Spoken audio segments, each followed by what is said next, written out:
L'anxiété, une très courte introduction, écrit par Daniel et Jason Freeman. Sommes-nous nés avec nos peurs ou les apprenons-nous? Que se passe-t-il dans nos cerveaux lorsque nous ressentons de la peur? Quels sont les traitements les plus efficaces? Ce livre de la série Une très courte introduction présente une définition simple de l'anxiété basée sur les meilleures recherches scientifiques et nous explique pourquoi l'anxiété est une partie naturelle et essentielle de nos émotions fondamentales, tout en montrant les principaux facteurs qui y mènent. Le livre couvre également en détail les 6 principaux troubles anxieux, les phobies, le trouble panique, la phobie sociale, le trouble d'anxiété généralisée, le trouble obsessionnel compulsif et le trouble de stress post-traumatique. Il s'appuie sur la psychologie, les neurosciences, la génétique et les expériences cliniques. Un chapitre est dédié à chaque trouble en détaillant les symptômes, la prévalence et les causes de ce trouble. Le dernier chapitre décrit les traitements disponibles pour gérer les problèmes d'anxiété, suivi d'une annexe contenant des questionnaires d'auto-évaluation.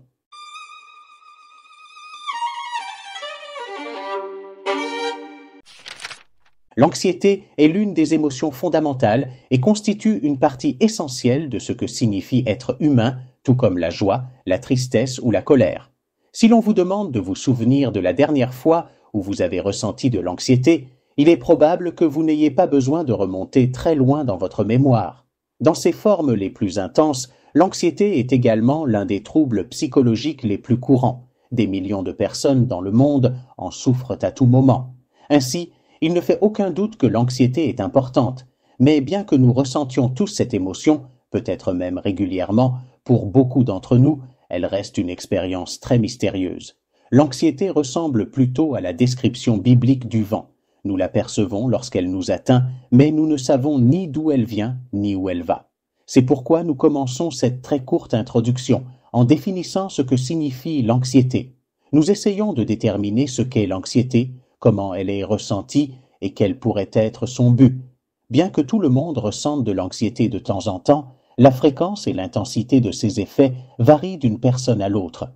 Pour comprendre pourquoi, nous nous concentrerons, dans le 2e chapitre, sur l'anxiété à travers 4 perspectives théoriques principales: la perspective psychanalytique, la perspective comportementale, la perspective cognitive et la perspective neurobiologique. Dans le 3e chapitre, nous approfondirons cette discussion en examinant comment nos gènes et nos expériences de vie influencent notre sensibilité à l'anxiété. Après ces explorations théoriques, nous espérons que le 4e chapitre sera à la fois divertissant et révélateur. Dans ce chapitre, nous présentons des interviews réalisées spécialement pour ce livre avec l'acteur, écrivain et réalisateur Michael Palin, ainsi qu'avec l'ancien entraîneur de football anglais Graham Taylor. Chacun d'eux décrit son expérience de l'anxiété dans leur vie professionnelle et explique les mesures qu'ils ont prises pour y faire face. Dans la seconde moitié du livre, nous portons notre attention sur ce qui se passe lorsque l'anxiété devient suffisamment intense pour être considérée comme un problème clinique. Nous consacrons un chapitre à chacun des 6 principaux troubles anxieux répertoriés dans les systèmes de classification psychologique: la phobie sociale, le trouble panique, le trouble d'anxiété généralisée, le trouble obsessionnel compulsif et le trouble de stress post-traumatique. Nous concluons le livre par une évaluation des différentes options de traitement des problèmes d'anxiété. Ici, l'émergence de thérapies cognitivo-comportementales très efficaces donne de réelles raisons d'être optimiste. L'anxiété est tout à fait naturelle et étonnamment complexe. Elle est également au centre de nombreuses recherches psychologiques contemporaines et pratiques cliniques avancées. Tout au long de ce livre, nous nous appuyons sur ces recherches et pratiques, mais nous avons cherché à les présenter avec la plus grande clarté possible. Nous espérons donc que vous trouverez ce livre non seulement comme un guide fiable sur la nature de l'anxiété, mais également comme un guide facile à comprendre et agréable à lire. Qu'est-ce que l'anxiété ? Connaissez-vous ces jours où vous ressentez une peur d'une chose inconnue? Ce n'est pas de la dépression. La dépression vous atteint lorsque vous prenez du poids ou parce qu'il a plu pendant longtemps. Et alors, vous êtes simplement triste. Mais ressentir une peur d'une chose inconnue est une sensation terrible. Vous avez peur, vous transpirez de façon excessive, et pourtant, vous ne savez pas ce qui vous effraie. Tout ce que vous savez, c'est qu'une chose mauvaise est sur le point d'arriver, mais vous ne savez simplement pas ce que c'est.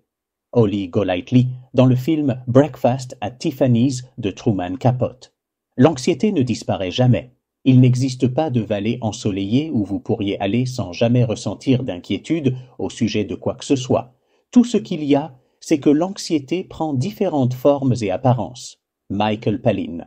Et ce sentiment de peur de quelque chose d'inconnu, décrit par le personnage de Holly Golightly, peut être terrifiant, mais il est également tout à fait naturel. Personne ne vit sa vie sans ressentir de l'anxiété de temps en temps, peut-être avant de prendre l'avion, de faire un discours ou de rencontrer de nouvelles personnes. Bien que cette vallée ensoleillée sans anxiété puisse sembler attrayante, nous n'y arriverons probablement jamais. Comme nous le verrons, l'anxiété n'est pas seulement naturelle, elle est souvent nécessaire.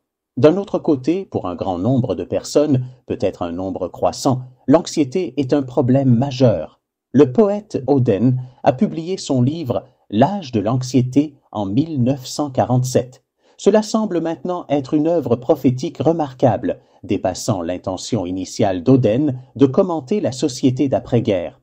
Par exemple, une enquête majeure sur la santé mentale aux États-Unis a indiqué que 18% des adultes ont souffert d'une forme de trouble anxieux au cours des 12 derniers mois. Ce chiffre ne reflète que l'anxiété suffisamment sévère pour nécessiter un diagnostic médical. Cependant, il indique qu'environ 40 millions d'adultes aux États-Unis seulement souffrent de niveaux d'anxiété pathologique, une proportion statistique remarquable. En outre, un nombre encore plus important de personnes souffrent de niveaux d'anxiété qui ne répondent pas aux critères des troubles anxieux avancés. La Mental Health Foundation au Royaume-Uni a rapporté que 37% des adultes se sentent plus effrayés et anxieux qu'auparavant. Plus des 3/4 des personnes interrogées ont déclaré que le monde est devenu un endroit plus effrayant au cours des 10 dernières années. Près d'un tiers, 29%, ont admis que l'anxiété et la peur les ont poussés à changer leur comportement, les empêchant de faire des choses qu'ils auraient aimé réaliser. Et à l'opposé, l'anxiété quotidienne est naturelle et utile, comme toute autre émotion. Nous savons tous ce que signifie ressentir de l'anxiété, car nous vivons cette expérience pratiquement, parfois de manière régulière. Si nous vous demandions d'écrire 5 mots pour décrire l'anxiété, il ne fait aucun doute que vous n'auriez pas besoin de beaucoup de temps pour réfléchir. Une brève histoire de l'anxiété. Le mot anxiété en anglais, anxiety, a des racines anciennes. Comme ses équivalents dans les langues européennes, tels que angoisse en français, angst en allemand, angostia en italien et angustia en espagnol, il provient de l'ancien mot grec ange, qui signifie presser avec force, étranglé, accablé de tristesse, et peut également signifier fardeau, poids ou problème. Ces sensations sont facilement identifiables dans l'expérience généralement désagréable que nous appelons l'anxiété. Plus tard, le mot ange a été intégré dans des termes latins tels que angustus, ango et anxietas, tous chargés de significations liées à la détresse, à l'oppression et à l'inconfort. Un autre terme latin devenu partie intégrante de la terminologie médicale moderne est angina, qui signifie angine de poitrine. Bien que le mot anxiété soit ancien, il était rarement utilisé dans un contexte psychologique ou médical avant la fin du XIXe siècle et n'a gagné en popularité qu'au cours du XXe siècle. Aubrey Lewis a noté que 3 articles universitaires sur l'anxiété étaient répertoriés dans les résumés psychologiques en 1927, 14 articles en 1931, 37 en 1950 et 220 en 1960. Cela ne signifie pas qu'il y ait une preuve que l'expérience de l'anxiété, en dehors de l'utilisation du terme, était moins naturelle ou répandue qu'elle ne l'est aujourd'hui. Si cela avait été le cas, ce serait étonnant. Des descriptions des sensations de panique et de peur, accompagnées de changements physiques tels que des tremblements, des palpitations et une respiration rapide, sont constamment apparues dans les écrits littéraires, religieux et médicaux à travers les siècles. Cependant, ces sensations étaient rarement désignées comme anxiété. De plus, elles étaient souvent interprétées comme le résultat d'un déséquilibre moral ou religieux, ou d'une maladie physique ou organique. Les XVIIIe et XIXe siècles ont vu un intérêt croissant pour les maladies nerveuses, mais les symptômes de ce que nous pourrions aujourd'hui qualifier d'anxiété étaient principalement attribués à des origines physiques. Les débats scientifiques se concentraient sur la question de déterminer quel dysfonctionnement physique était responsable de ces symptômes.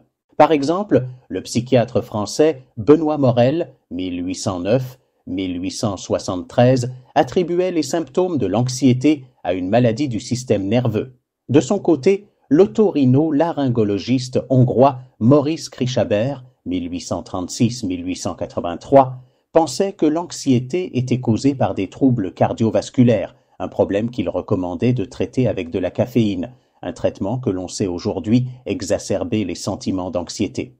Moritz Benedict, 1835 à 1920, professeur de neurologie à l'université de Vienne, attribuait les vertiges souvent ressentis lors des crises de panique à des problèmes de l'oreille interne.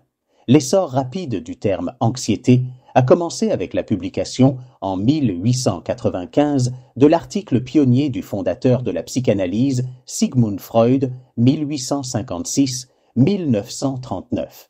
Cet article, intitulé « Sur les fondements pour séparer un syndrome particulier de la neurasthénie sous le nom d'angoisse névrotique », proposait une distinction entre l'anxiété et d'autres formes de troubles nerveux ou neurasthénie.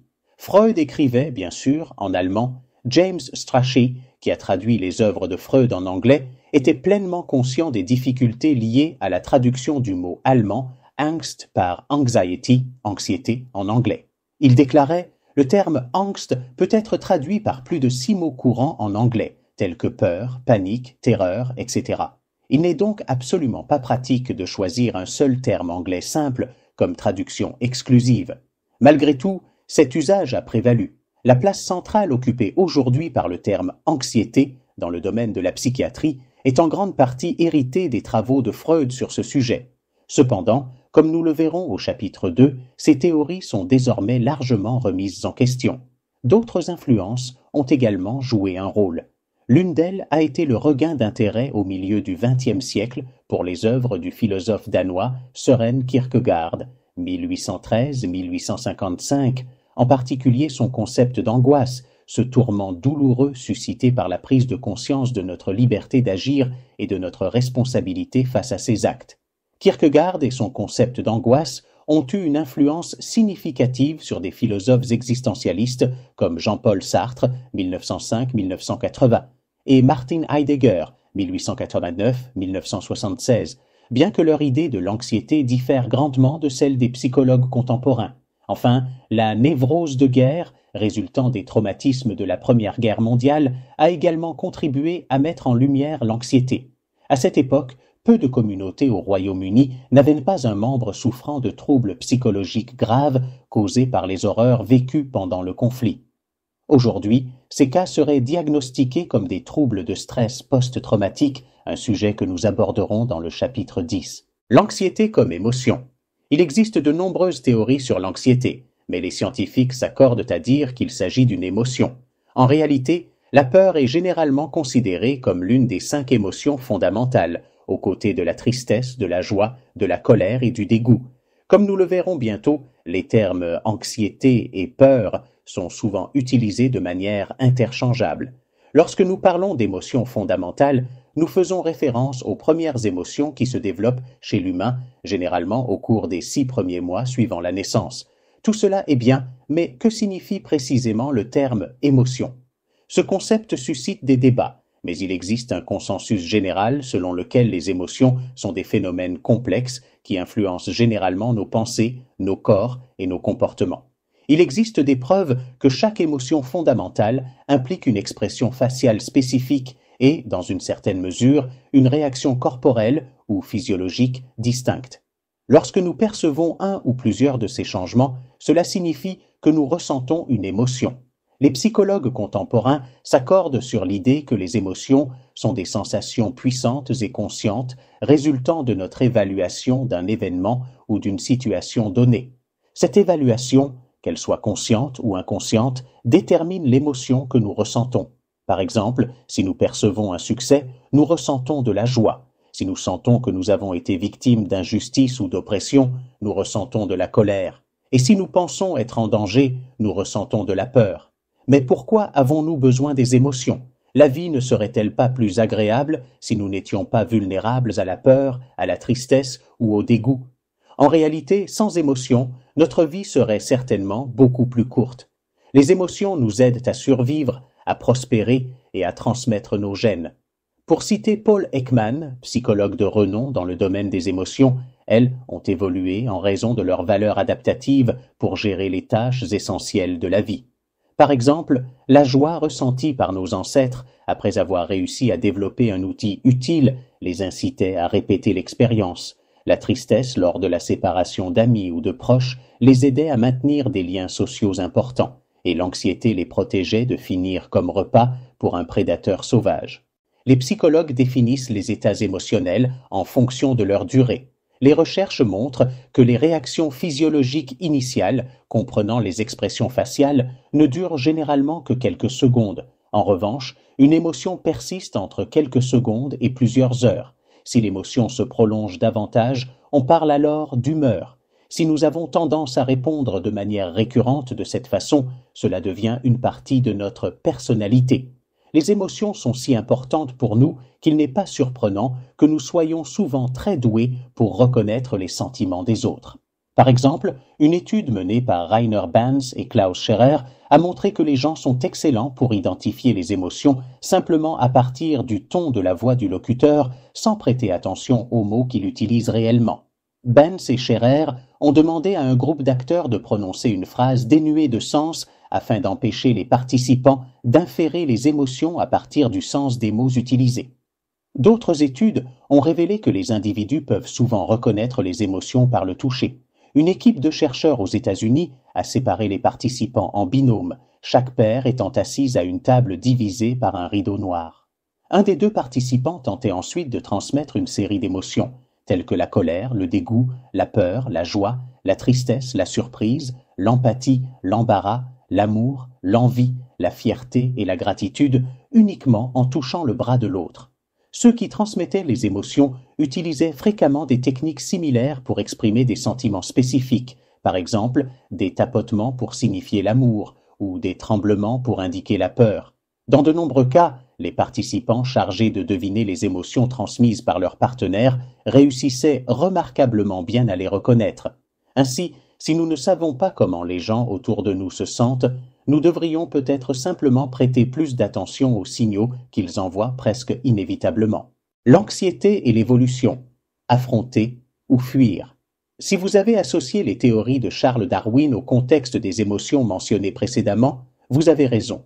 En effet, les émotions ont fait l'objet d'une des études fascinantes de Darwin, publiée sous le titre « L'expression des émotions chez l'homme et les animaux ».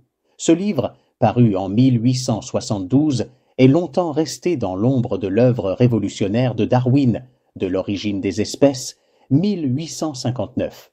Cependant, après des décennies de négligence, l'expression des émotions chez l'homme et les animaux a exercé une influence significative sur la pensée scientifique. Darwin considère les émotions principalement comme des comportements expressifs, des changements physiologiques automatiques, inconscients et largement innés et non appris, des expressions faciales et des comportements. Ce qui intéresse particulièrement Darwin, ce sont les différentes manifestations et changements corporels visibles qui caractérisent chaque émotion.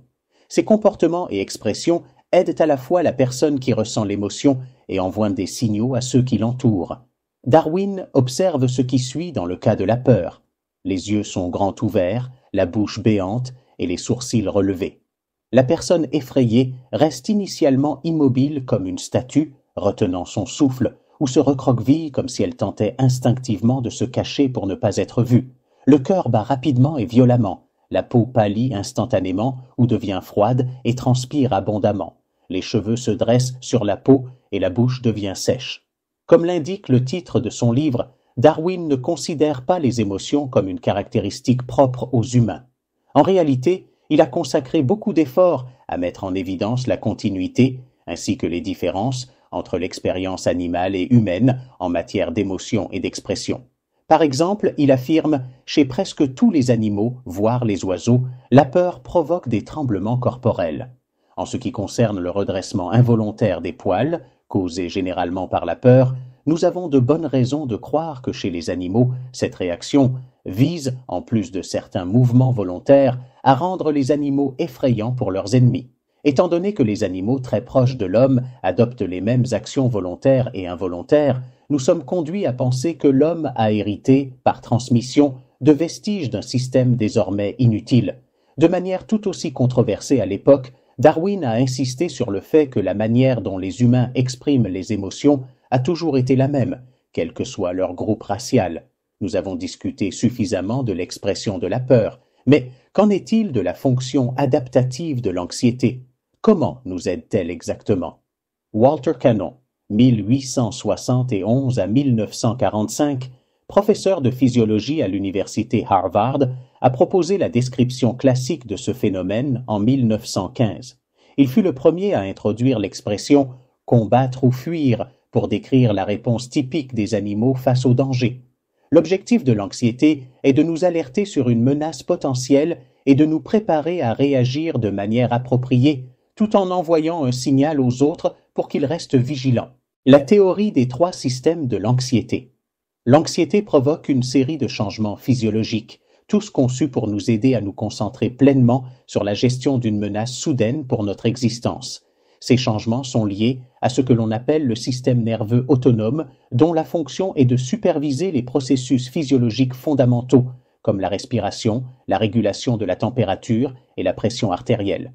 Le système nerveux autonome est composé de 2 sous-systèmes complémentaires, le système nerveux sympathique, qui prépare le corps à réagir face au danger, et le système nerveux parasympathique, qui contrôle et équilibre l'activité frénétique du système nerveux sympathique. Ainsi, par exemple, le système nerveux sympathique augmente la fréquence cardiaque, permettant au sang d'atteindre nos muscles plus rapidement, jusqu'à 1200% dans certains cas. Les pupilles se dilatent, relaxant ainsi le cristallin et permettant à davantage de lumière d'atteindre l'œil. L'activité du système digestif est suspendue, entraînant une diminution de la production de salive, ce qui provoque la sécheresse buccale que nous ressentons souvent lorsque nous avons peur. Des recherches récentes indiquent que l'expression faciale que les gens adoptent souvent en cas de peur, les yeux écarquillés, les narines dilatées et les sourcils relevés, nous aide réellement à mieux voir et à détecter les odeurs plus efficacement, des caractéristiques qui peuvent faire une grande différence dans des situations dangereuses. Sans la peur et l'anxiété, l'humanité aurait certainement disparu depuis longtemps. En fin de compte, les créatures incapables de reconnaître un danger et de réagir en conséquence ne sont que des proies idéales pour d'autres espèces, comme en témoigne l'extinction du dodo.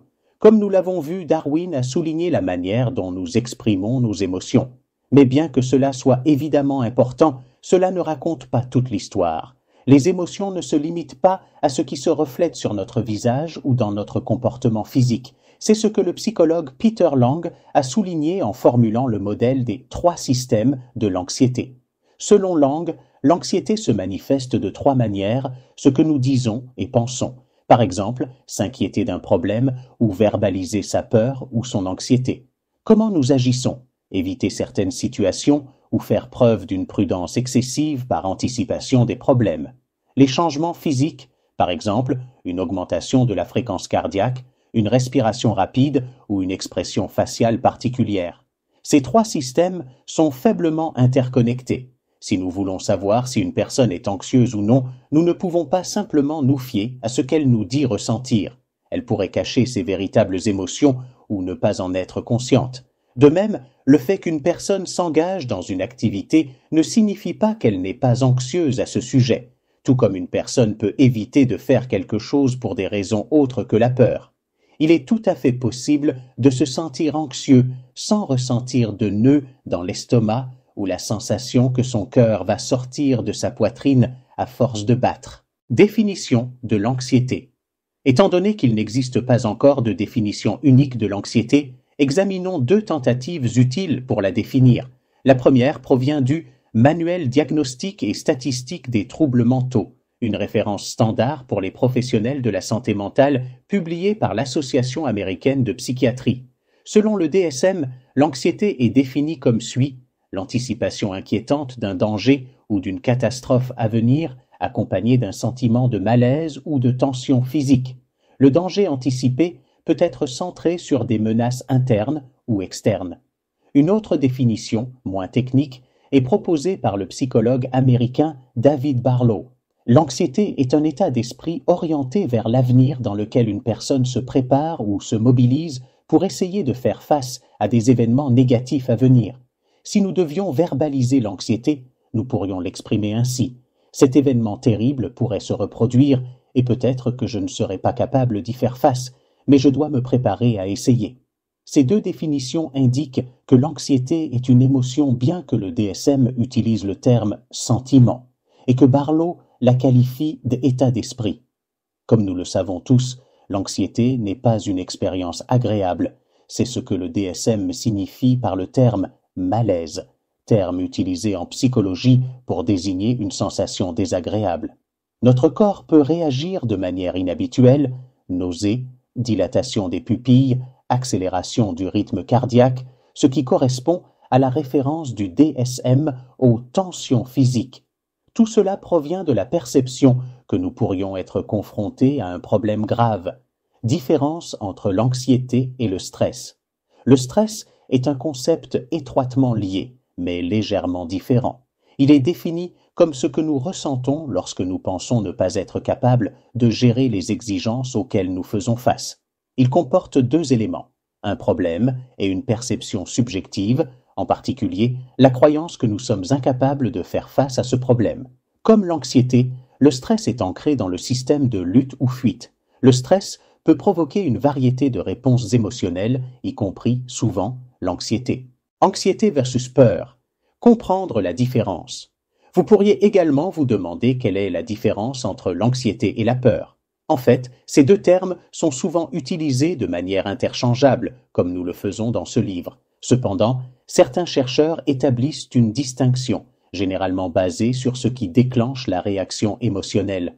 La peur est habituellement provoquée par une menace claire et identifiable, comme apercevoir une nageoire de requin en nageant ou voir un conducteur imprudent manœuvrer dangereusement près de votre voiture sur l'autoroute. Elle agit souvent comme une réaction d'urgence. Il est presque contradictoire de dire « ressentir un peu de peur ». En revanche, les déclencheurs de l'anxiété sont généralement moins évidents. Au lieu de situations où nous savons précisément ce qui nous effraie et où la peur disparaît rapidement une fois la menace écartée, nous n'avons parfois aucune idée de ce qui nous rend anxieux. Comme l'a dit Holly Golightly dans Breakfast at Tiffany's, « Tout ce que vous savez, c'est que quelque chose de mauvais va arriver, mais vous ne savez pas ce que c'est. » L'anxiété peut souvent paraître moins intense que la peur. Elle peut sembler vague et indéfinie, ce qui la rend plus difficile à surmonter. Après tout, si nous ne savons pas ce qui nous inquiète, il est difficile de savoir comment résoudre le problème. Certains experts suggèrent que l'anxiété est l'émotion que nous ressentons lorsque nous ne savons pas comment réagir face à une menace. Par exemple, voir un gros chien courir vers nous en montrant ses crocs est susceptible de provoquer une course effrayée, tandis que les inquiétudes liées à la mort peuvent davantage se manifester sous la forme d'une anxiété persistante et dérangeante plutôt qu'une peur immédiate. Quand l'anxiété devient-elle un problème? Si l'anxiété est naturelle, comment savoir quand elle devient incontrôlable? À quel moment l'anxiété ordinaire devient-elle un problème clinique nécessitant une attention particulière? Chaque cas doit être évalué dans son contexte, mais les professionnels de santé mentale considèrent généralement les facteurs suivants. Inadéquation de l'anxiété. L'anxiété semble-t-elle déplacée, comme une alarme de voiture trop sensible qui se déclenche au moindre contact? Perception irréaliste ou exagérée du danger. L'anxiété est-elle basée sur une surestimation d'une menace? Durée. Depuis combien de temps l'anxiété persiste-t-elle chez la personne? Intensité. À quel point l'anxiété est-elle envahissante pour l'individu? Impact sur la vie quotidienne. Dans quelle mesure l'anxiété perturbe-t-elle les activités quotidiennes de la personne? En se basant sur ces critères, un professionnel de santé mentale tentera de faire correspondre les expériences de la personne avec l'un des 6 principaux types de troubles anxieux classifiés par les systèmes de diagnostic. Ces troubles seront décrits en détail dans les chapitres 5 à 10. Si vous êtes préoccupé par vos niveaux d'anxiété, vous trouverez dans l'annexe des questionnaires d'auto-évaluation pour plusieurs troubles spécifiques.